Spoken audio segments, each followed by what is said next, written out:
Welcome everyone to our first flipped video of our political geography lesson. So please go ahead or the unit. Please go ahead and title these, Why Do Boundaries Cause Conflicts? In class, we discussed a couple different types of boundaries. We're going to expand on that and then see how these different types of boundaries often cause conflict. The first type of boundary we're going to discuss is an antecedent boundary. An antecedent boundary is antecedent, the word itself means something that comes before something else. So if you have an event, whatever came before it would be the antecedent to that event. Antecedent boundary, we're going to use that concept to make meaning from what the antecedent boundary means. Antecedent boundaries are boundaries that existed before human settlement of the area. So the boundary was there, people came in second, and they began to settle based upon where the boundary is. One of those such examples exists between Malaysia and Brunei, some of the countries down in Southeastern Asia. Another key example of an antecedent boundary would be the U.S.-Canada border. So that's the way in which the border there existed, and then human settlement began. The patterns of human settlement reflected the fact that the border itself was there, and then that in turn drove where it is that people were going to settle and why. So border first, then people for an antecedent boundary. A little bit different than that would be a subsequent boundary. So I'm going to read the definition, but dive into an explanation. So the boundary that a subsequent boundary is a boundary that develops alongside the culture of an area.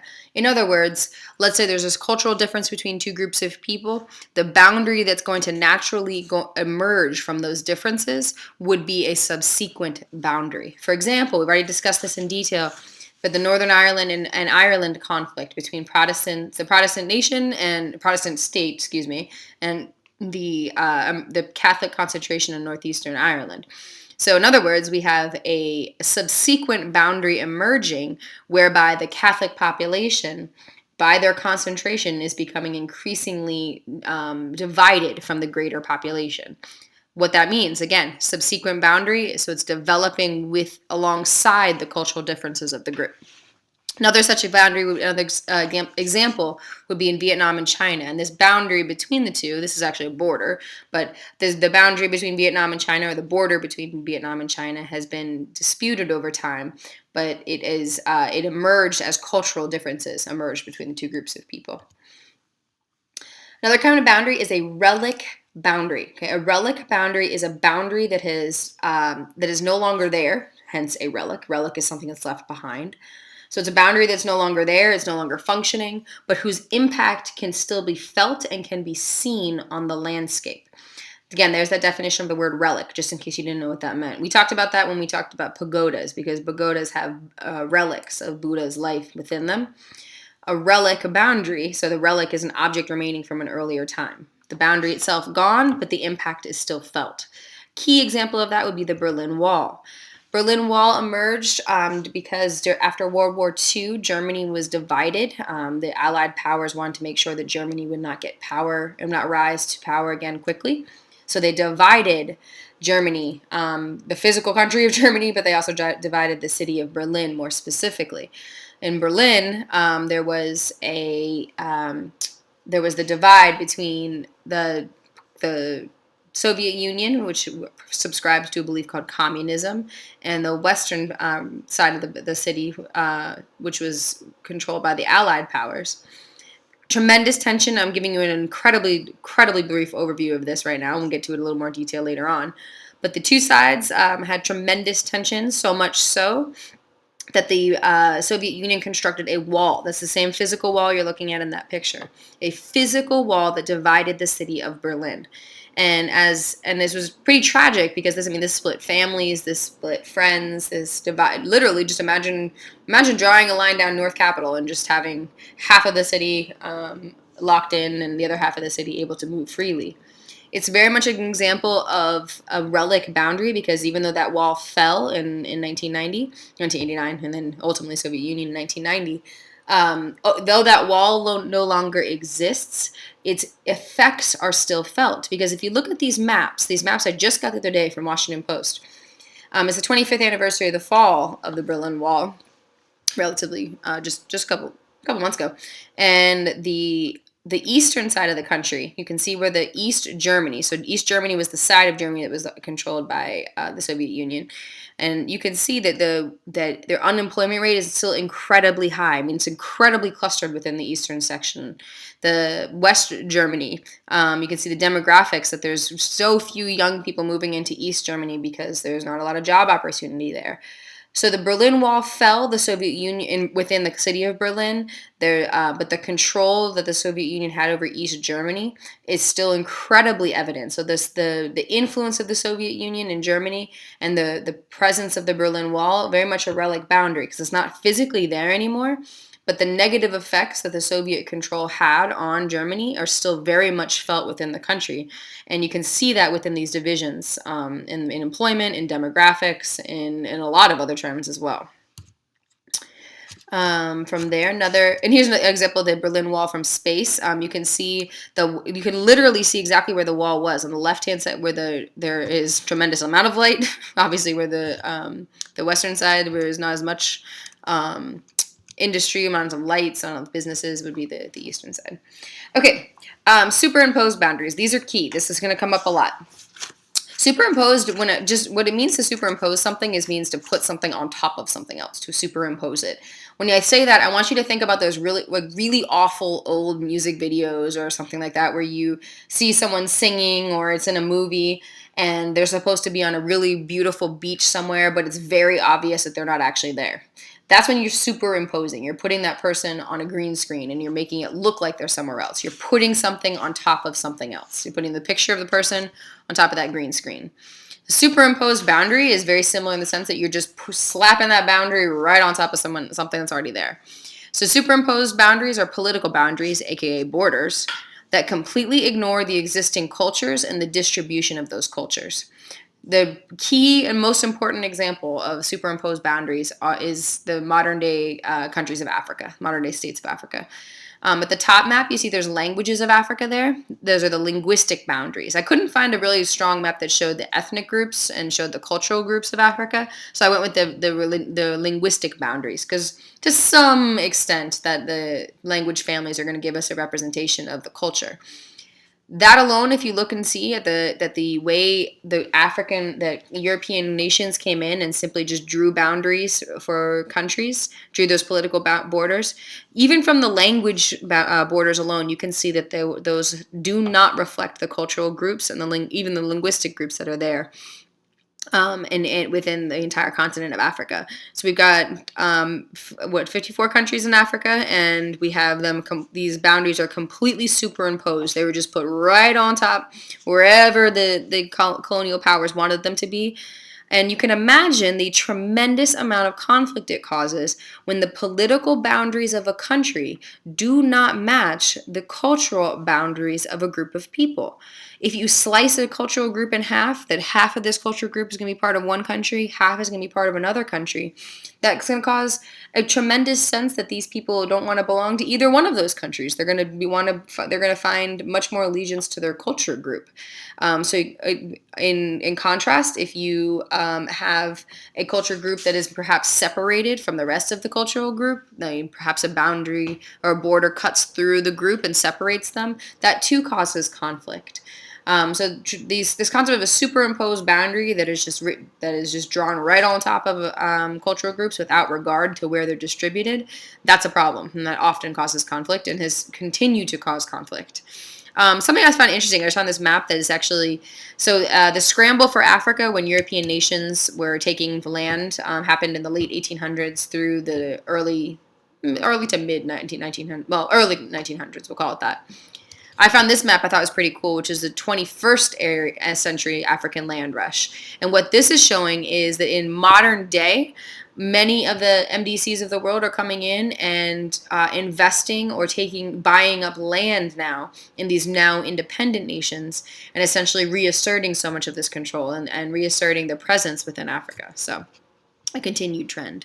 Another example of a superimposed boundary, I cited this in class as an example of a geometric boundary as well, but the DMZ, the demilitarized zone in Korea that's dividing North Korea from South Korea along the 38th parallel, that too is a superimposed boundary. There's nothing natural about that. It's just a line, and here's where the boundary is going to be. This will be North Korea, this is South Korea, and this is the line and the buffer zone in between the two. It is peaceful in the sense of there's no active war going on there, but North Korea is certainly is a force to be reckoned with for South Korea, and there's still existing tensions between the two.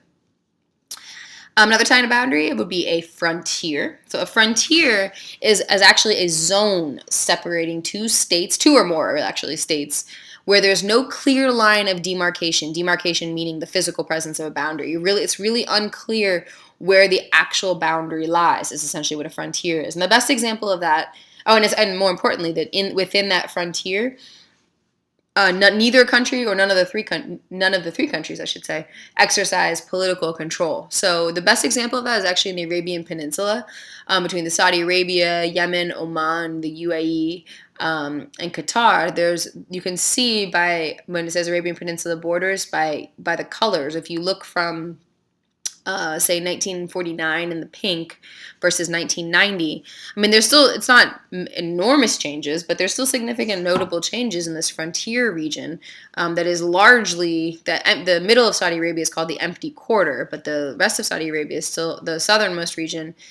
You are still talking about some significant desert area. So frontier area is this no clear line of demarcation, and the political boundary itself, I guess in some senses, is more flexible.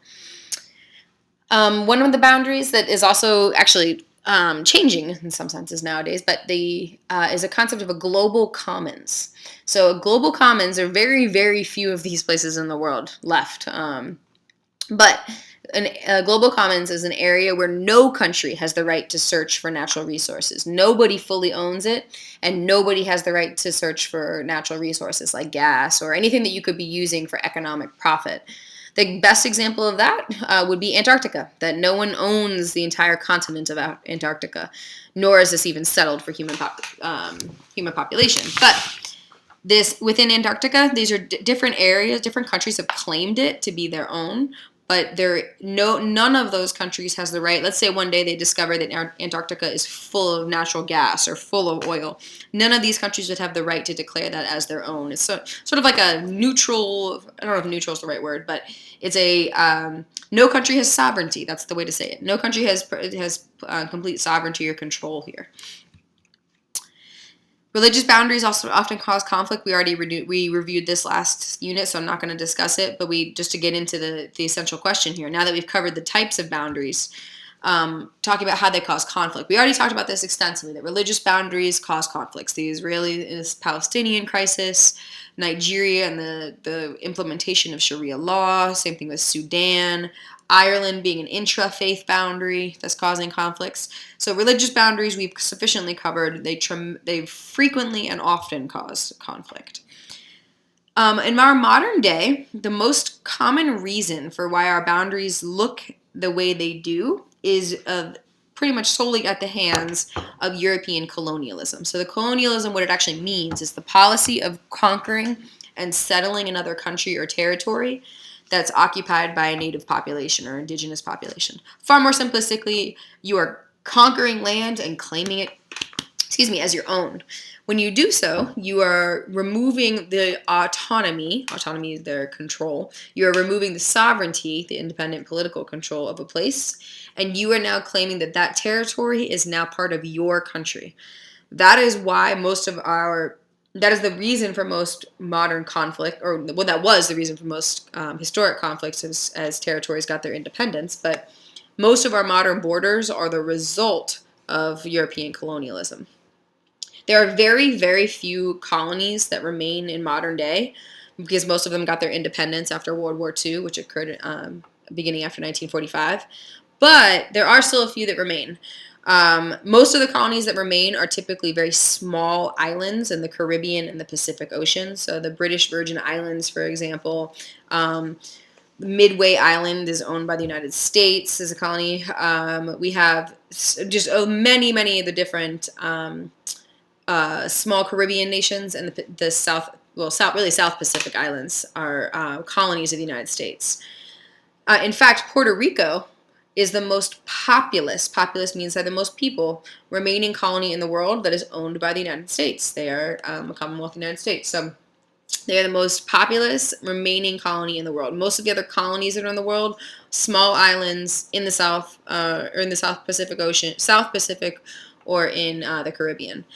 But even though the physical boundary, even though these areas have gained their independence and are politically autonomous, language, culture, religion, and economic systems of our modern day are all relics of colonial boundaries. What I mean by that is, if you look at who speaks what language, who practices what faith, who has most modern business practices, all of these things are relics, are remnants, are indicators of who these colonies were once owned by. So, and in fact, actually, that practice of colonialism by 1800 had turned into imperialism. And then this is kind of the link back between with the economic systems. Imperialism is really a very similar concept to colonialism, that you're coming in and you're conquering, except imperialism is when a foreign power controls another country or a territory without actually significantly settling the area. Here's what I mean by that. The British, when they colonized North America, there were lots of different groups of people who came and permanently started their lives here. Imperialism, it is similar to colonialism in that the foreign power retains control, but they do so without having a tremendous number of people living in that new colony. Bottom line, both colonialism and imperialism have left their marks on modern day countries, because those modern day countries are rooted in or based upon the practices of the original colonizing power. Or alternatively, that colonizing power continued to cause conflicts, but because of their actions that they took when this area was a colony of another country. For example, I forgot I had this map in here. This is an example here. If I found this one, it's pretty cool. It's a map of what Africa would have looked like if it was uncolonized. So here's what I was speaking about. I forgot that I was able to find it. That this is a map. This too, the reason why they have it in this direction is to prevent us from thinking that Europe is the center of the world. This is a perfectly accurate map, even though it's from a quote-unquote upside-down perspective. It's still 100% accurate, because the world is a circle. I think you can look at it either way. Anyway, here's an example of the uncolonized Africa. This is if Africa was not colonized by the British, boundaries would have looked far more like this. And so in a day and age when boundaries look like this, as opposed to, in the bottom left-hand corner there, as opposed to this, then you can imagine that colonialism and imperialism left legacies of tremendous violence and problems and conflict as a result of those political boundaries, those superimposed boundaries, no less. All right, wrapping up here. Another concept that I want, we actually really don't get into this until the next unit of development, but I wanted to kind of lay the groundwork for it now. I mentioned that boundaries cause conflicts because of neocolonialism, or excuse me, they cause conflicts because of colonialism and imperialism. Though the United States and other European powers are no longer in the business of going out and conquering, well, I guess you could argue this point, but formally they're not out in the business of going out and conquering new lands and claiming them for their own. Many people argue that that's still in play with neocolonialism. Neocolonialism is the concept that even though former colonies are politically independent, they still depend upon those former colonial powers for economic stability. Here's what I mean by that. I mean that a company could go into, in modern day, they'll go into an LDC, create a factory, create jobs, help the people. But ultimately, that money is going back to the MDC. It's not necessarily empowering the LDC as a country. It may be paying the workers, but it's not necessarily making the country itself richer. And that's a broad statement, but that's generally the idea. The idea here is that many of the LDCs of the world are still economically dependent upon the MDCs of the world, the former colonizing powers, and therefore they're essentially, it's colonialism by a different name. They may have political autonomy, but they don't really have any they don't stand on their own 2 feet. They're still they're still like a colony, and that they're still dependent upon their former colonial power. That I think these 2 cartoons kind of really get at that. This one here, the idea on the left, there's the colonizer, gun to his head for colonialism. You will be our power. You will listen to us. Bottom there, we got modern neocolonialism. MDC's there, but as he's demonstrating, he's I guess in this, not in a good position. So he's putting the gun to his own head because he's completely dependent upon the MDC. Similar concept here. You see that Africa, because it's totally carved out with all of those resources going to Europe and the United States. A representation of the idea that those African nations are still economically dependent, if though politically independent, economically dependent upon the United States and Europe. All right, we're going to pause it there. Please go ahead and the next slide for your analysis questions. Please pause the video and complete them on a separate sheet of paper. Thank you guys so much. And here are those questions. So please go ahead and put pause, and good luck.